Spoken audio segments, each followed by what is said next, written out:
personne n'ira faire la guerre pour le Donbass, personne n'ira mourir pour le Donbass, encore heureux, d'accord? C'est une affaire entre les Russes et les Ukrainiens, qu'on les laisse se débrouiller. Les Russes se sont attaqués parce que l'OTAN, depuis plusieurs décennies, ne respecte pas un certain nombre d'engagements qui est de, eux aussi, ne pas trop avancer dans des pays qui sont des pays proches de la Russie, des pays qui rejettent la Russie ou d'autres qui ne la rejettent pas. La question du Donbass, il y a un siècle, Lénine a offert le Donbass à l'Ukraine, qui était à l'époque une république soviétique qui était intégrée à l'URSS. C'était pas vraiment un démocrate non plus, non, Lénine. Non, c'était pas vraiment un démocrate. Mais enfin, tu sais, l'histoire avant le 20e siècle. Et comme Staline a affamé l'Ukraine aussi, c'était pas de la voilà. L'histoire du monde avant le 20e siècle, ça n'a jamais été le règne des démocraties. Donc, si on se commence à... Et Poutine, c'est pas vraiment un démocrate. Oui, bah non plus, exactement. Okay. Donc, le Donbass est une région russe, peuplée de russophones, de gens qui se sont ukrainisés, mais qui en réalité ont toujours été des Russes. Donc c'est pas pour rien qu'ils accueillent de cette façon-là les Russes. C'est idem pour la Crimée. Donc c'est des régions qui ont toujours été des régions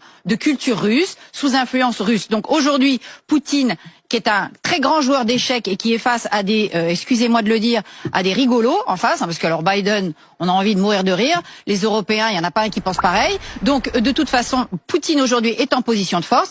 Le Donbass, les populations du Donbass sont plutôt contentes de voir arriver le protecteur russe. C'est quelque chose qui doit être réglé entre l'Ukraine et la Russie. L'Ukraine, au passage, quand Poutine dit le gouvernement ukrainien est un gouvernement très corrompu, on a quand même envie de se marrer parce que les oligarques russes et la corruption de l'État russe, c'est quand même pas rien. Néanmoins, il n'a pas tort de dire que l'arrivée au pouvoir de Zelensky, qui aurait mieux fait de rester à faire des séries télé et à être une star de la télé plutôt que de venir se faire élire président de la République, en l'occurrence, le projet de Zelensky, c'était nettoyer la vie politique ukrainienne, que les choses soient plus démocratiques. Alors c'est pas du tout le cas. C'est encore pire sous Zelensky. Donc il y a aussi des raisons pour lesquelles l'Ukraine est dans cette situation et Poutine en a profité. Voilà. Maintenant, nous sommes on envoie l'armée. Nous sommes impuissants. Personne n'ira faire la guerre pour le Donbass. Personne n'ira mourir pour le Donbass. Encore heureux, d'accord? C'est une affaire entre les Russes et les Ukrainiens.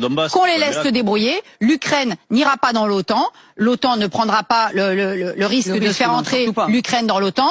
Et c'était la ligne rouge de Poutine. Tout ce qu'il veut, c'est que l'Ukraine ne rentre pas dans l'OTAN. Ça fait des mois que l'OTAN tergiverse. Donc il y a aussi des provocations des deux côtés, je suis désolé. Il y a un pays qui s'appelle l'Ukraine avec une souveraineté aussi. Si l'Ukraine veut se rapprocher... L'Ukraine a déjà signé des accords aussi. Le Donbass n'est déjà plus véritablement souverain. Ça fait depuis 2014.